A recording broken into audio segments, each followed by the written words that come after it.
Hey everybody, it's Mr. Wagstaff. Cool stuff to talk about. We're starting a new unit here.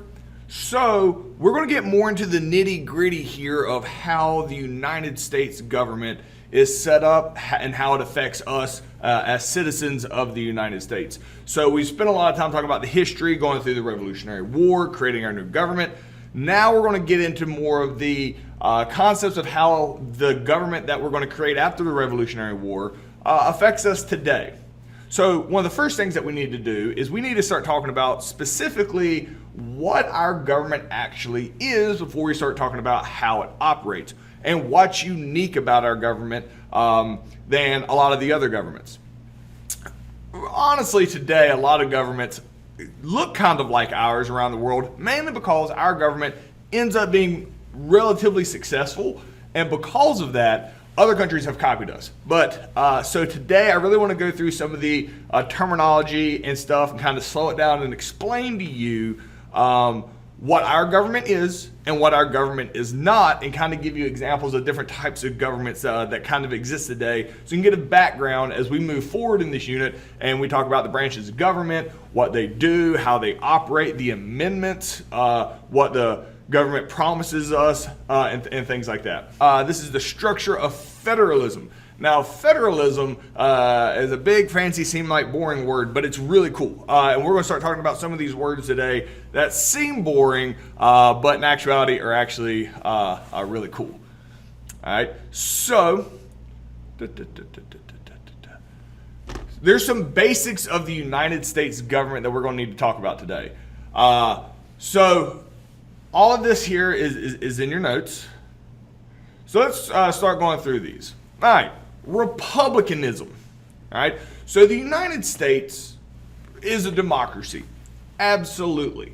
However, there's a lot of different types of democracies, and not all democracies are created equal. Greece, ancient Greece, was a democracy. It was such a failure. Socrates was killed by his own people in a democracy because it was basically rigged with the way the trial works and the way democracies work. That Greece is viewed as such a failure as a democracy. It's like 2,000 years before anybody really attempts another democracy again. So yes, America is a democracy, but we try to create a new version of democracy by picking out positive things from different civilizations.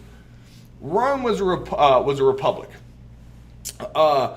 and that didn't, while it lasted a long time, isn't viewed very positively in the minds of creating a government. But what America is going to do is we're going to create a democratic republic. We're going to take the pieces from Greece and Rome and create our current government. This is going to be called Republicanism, all right? Or a democratic republic, but it is Republicanism. So let me explain to you what that means. The democracy aspect of it is the fact that we elect people in the United States. The Republican aspect of that is the people that we elect are us. We elect our own seats. There's not like some elite group that we're voting for. They're just average Joes. And they are elected into the government, and the government is made up of these elected people. There is nobody in the government outside the Supreme Court, and we'll talk about that later in this unit, that is not an elected person. So republicanism is the fact that the people, us, use their power, which is our right to vote, which is extremely important in our society. And we're going to talk a lot about that throughout this course. The people use their power to elect representatives to be their voice. So you pick people, us, that go run the government and then represent the people. So you have Republicans, right, Republicanism, where we are represented by people that we vote in. So you have a democracy because we vote for people, and who we're voting in is people like us. We are represented. That's Republicanism. So this is a big part of our, really big part of our Constitution. We did not want a king like King George when we created our government. So we wanted to make sure that the people ran the country. So republicanism is found in the Constitution, Article 1 of the Constitution, the first article.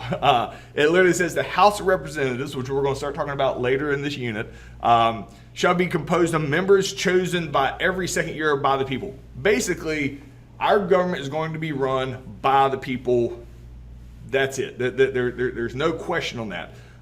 We don't want a king. We don't want nobles. We don't want elites that can't be voted out of office.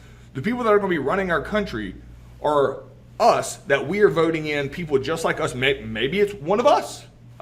And this is the logic that comes out in the Constitutional Convention in the 1700s, and it still carries to today.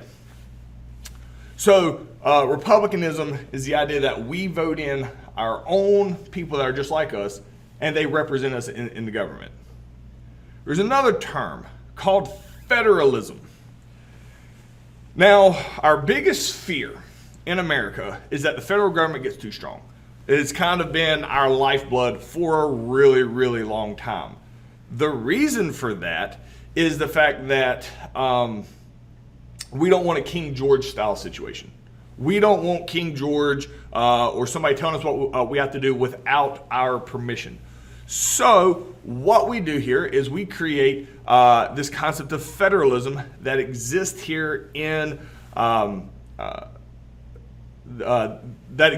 society. So there's two different governments. There's not just one government, even though it's still republicanism and you vote people in. There's two separate governments. There's the national government that's over the entire United States, and then there's the state government. And here in this picture that we got, it's Texas, but North Carolina, Virginia, every state has their own state government. Now, if I asked you today who's stronger, federal government or state government, a lot of times people are going to say that the state government, and that has a lot to do with the Civil War and things that happened from that point on. But technically, in the Constitution, the federal government and the state government are equally powerful. They're supposed to work together so that one can't bogart the other, and both of them are democratic republics. Both of them have members elected to them by the people. You know, there's people that are state representatives, and then there's United States representatives. Federalism is a fancy word that says the state government and the federal government have to work together. As we get further in this course, we're going to talk about some specific situations where they're going to disagree on what should happen. All right. The Constitution doesn't say one is stronger than the other. It says, hey, you guys got to work this out. Because of that, there is some historical tension between the state and federal governments when it comes to real touchy issues. And we'll talk more about that as we get further in. But federalism means that the federal government and the state governments have to work together. One cannot assert their dominance over the other, technically based on the Constitution. Now, this is actually relatively effective. It's kind of a blurry picture here. My bad on that. But you can see all the blue areas are places that have federalism, when there's multiple governments that work together. Now, what's interesting about this is that just because you have federalism, you have multiple governments work together, doesn't necessarily mean you have a bunch of freedom and stuff. So we're a democracy, we're a republic, all right, republicanism, and we have federalism. These things combined keep a country from becoming super dominant. Whereas you can see, China on here has federalism. And China, we're going to talk about a lot, probably as one of the main examples at this time period on Earth, which is present day, being a communist country, does not allow the same freedom other countries do, but they still have federalism. So just one of these things, just having a democracy, just having republicanism, just having federalism, just having one of these doesn't necessarily make you a free country and have a government that's not going to overwhelm you. But America has all of them, because there's a lot of motivation here to try to prevent a government from being overwhelming. Another example of that is a unitary government, all right, which is not what America has. We were very clear not to want this. This is why we created federalism. We wanted state governments, federal governments. This is what we wanted in the United States at the time. The unitary government, all right, is if you have one strong central authority, one group that's in charge of everything, all right? That is not what America wants. Again, when we created the Constitution, we are just getting done with King George. We don't want to have anything to do with having like one strong dude that can tell us what we can or can't do. So unitary governments, this is going to be like China, right? That has a communist government. Historically, as a history teacher, I talk a lot about Soviet Russia, where there's a strong central authority, and then there's really nothing else around that can come out and help it. So everything else here is weak regional authorities, around, and they have to listen to the federal government. Whereas in America, we, as Americans, we can do things differently. We have state governments. State governments can say no to the federal government. In a country that's a unitary government, you do not have that ability at all. So we are a federal government, all right? A unitary government is one mega country that's in charge of everything, all right? The federal government, all right, is what we have. You have one big government, but then you have smaller governments underneath it. All right, whether that's different branches of their own government, or the concept of federalism, where you have state governments and federal government, we're supposed to work together, very different from unitary. So America, again, we wanted to be a republic, we wanted to be a democracy, we wanted to have federalism, we wanted to have republicanism. We did not want a unitary government. America designs all of these things in the Constitution specifically so that the people have the power, so that there's not one dude, again, like King George. It gets interesting how many times it comes back to the idea that we do not want a dictator. We do not want one dude telling us what we can or can't do. That was a huge part of the Constitution. We do not want to be told what we can or can't do by one dude. We want to make decisions for ourselves. Because that's what led to the issues with the taxes and led to the Revolutionary War, is we didn't have a say-so. So our entire makeup here is to make sure that we have say-so and that our government has a lot of less checks and balances, which is another term that we'll get into later on. So the question here is, all right, how does the Republicanism and Federalism and a lack of a unitary system help keep a federal government from becoming too strong? Because again, in our minds, having a too strong government, like having a dictator like a King George, that's a really bad thing. All right. So since this is a video, I'm very pausable. So pause me, answer this completely, and then unpause me, and we'll move on. All right.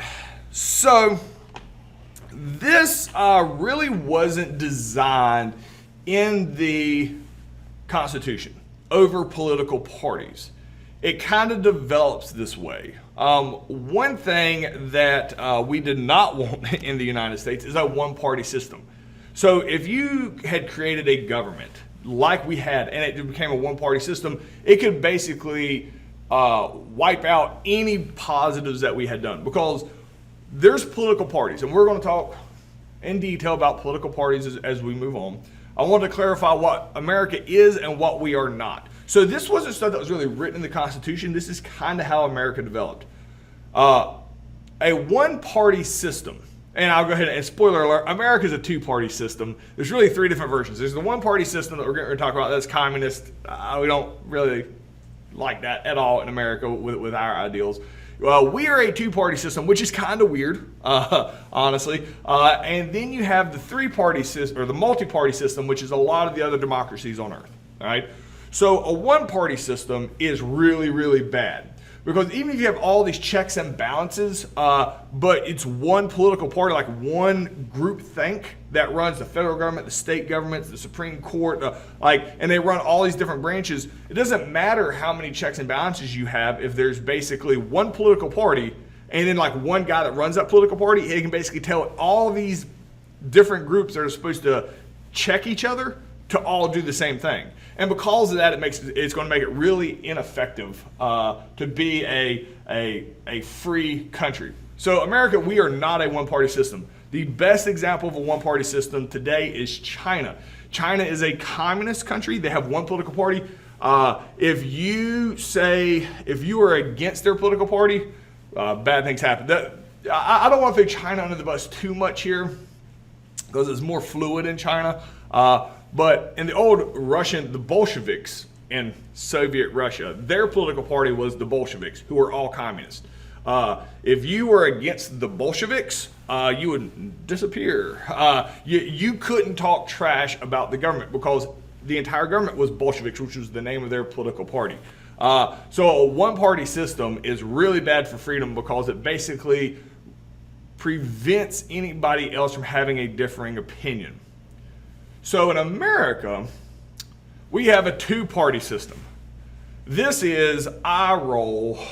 Sometimes very, very, very frustrating to try to follow politics and to teach civics.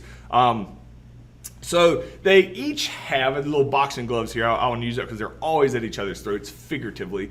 On the right side here, you see that little donkey. That's supposed to be the Democrats. That's their symbol. On the left side, you see the elephant. That is the symbol of the Republicans. We have a two-party system. Now, that's not like by law set up that way. Could a third party come out? Absolutely. And when we talk about political parties, we're going to talk about why it's basically designed. It's almost impossible for a third party to come out and be successful. It's just not a thing that's designed to be effective in America. So the two-party system, which is Republicans and Democrats, kind of run everything. The reason that can be bad in the United States, and you see it a lot, is when you only have two choices when you vote for somebody and they're part of a political party, all right? You're either voting, blue or red, kind of.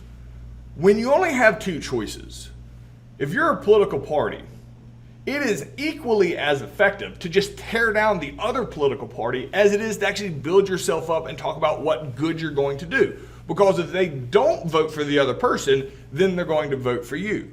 Because of that, there's so much negativity in politics in the United States because it's just as effective to get people to not like the other guy as it is to like you. And I think we see that a lot in the news where there's so much negativity surrounding politics that people get worked up or they just get fatigued. They're like, I don't care. What are they arguing about now? So that kind of causes an issue in America, and you see a lot of divisiveness because that is the goal of the political parties. They do not want you to be part of the other political party. They want you to be part of theirs. So either they make them look bad or themselves look good, and it's equally as effective. Whereas, generally speaking, right, like this is England. This is an example of a multi-party system where there's a lot of different types of political parties. You got here you got your conservative, your Labour, your Liberal Democrat. I don't even know what that is. United Kingdom Independent Party, I would assume. Green Party. I'm not even going to guess what that one is. But you can see they have a lot of different political parties. It's not just Republican and Democrats in England. This is present day. All right. The reason that works a lot different is because if you want people coming to your political party, you have to really tell everybody why they should come to you, why you are positive, as opposed to just constantly tearing down everybody else. That still happens, but in America, there's almost no real incentive to build your political party up if you can just effectively tear down the other political party. So that's why a lot of the politics seem to be a lot more negative in the United States than they exist in some of the other countries. And then in places like China, you literally can't talk trash about any political party because it's one political party, and if you talk trash about it, they'll arrest you.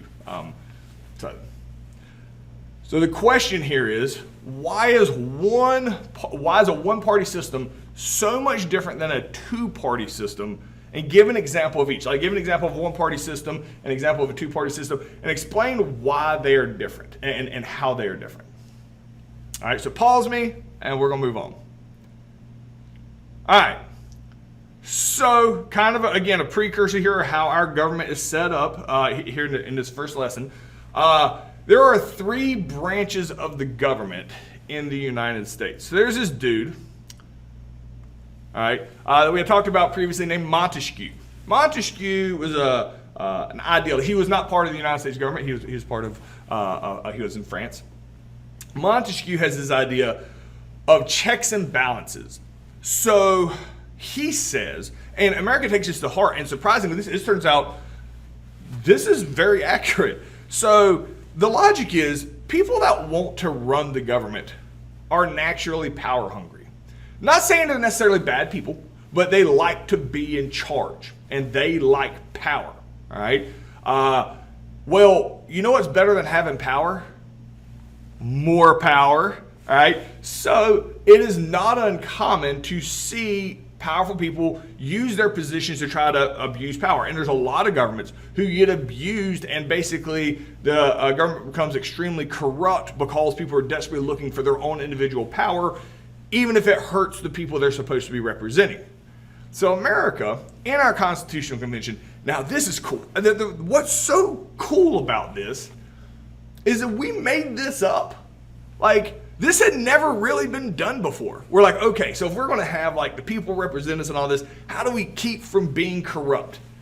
And this guy's back. I was like, hey, there's this dude Montesquieu. He wrote a book. I think Montesquieu had died like in England. He was no part of America. He just wrote a book that people in America had read. And like this dude Montesquieu wrote a book, and he said, what if we had 3 branches of government? And they're like, 3? Well, what does that mean? He's like, all right, so here's what happens. So you have the federal government that's at the top, all right? Well, whoever runs the federal government may try to become corrupt and do some shady stuff. So we don't want that to happen. So what we're going to do is, all right, we're going to have 3 branches. We're going to have, and we'll talk about this, the executive branch, the judicial branch, and the legislative branch, all right? And I got a picture here on the screen of it. So what they're saying is those 3 branches make up the federal government. They each have the ability to call bullcrap on another branch.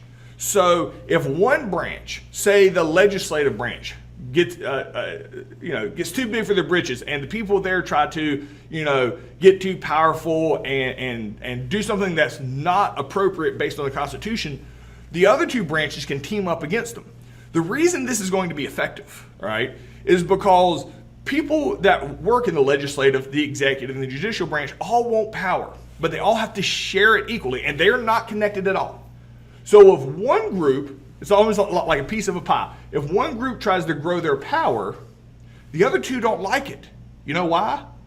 Because they would be losing power because the other side is trying to take it from them. So Montesquieu literally comes up with this idea of 3 branches. Is like, well, let's just let this desire for power work for us, for the people. So knowing that everybody wants power, all 3 branches will constantly be suspicious of the other 2 because thinking they're trying to take too much power, and they will constantly be locked together because they know they can't let the other side take more power. Because of that, not one branch of the government can get too powerful.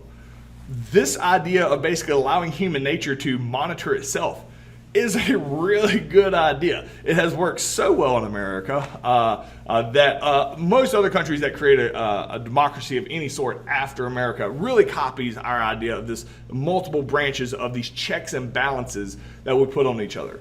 So, and we'll talk more about this as we go through, but the 3 main branches, you get the legislative branch. This is where you have all your elected representatives. You have the House of Representatives and the Senate. You can see over here, so that's Congress is the legislative branch. It's the House of Representatives and the Senate of the Great Compromise. The executive branch is basically the president and his people that he appoints. The Supreme Court, and we're going to talk more about them in detail because that's really cool. The Supreme Court is the courts of the land.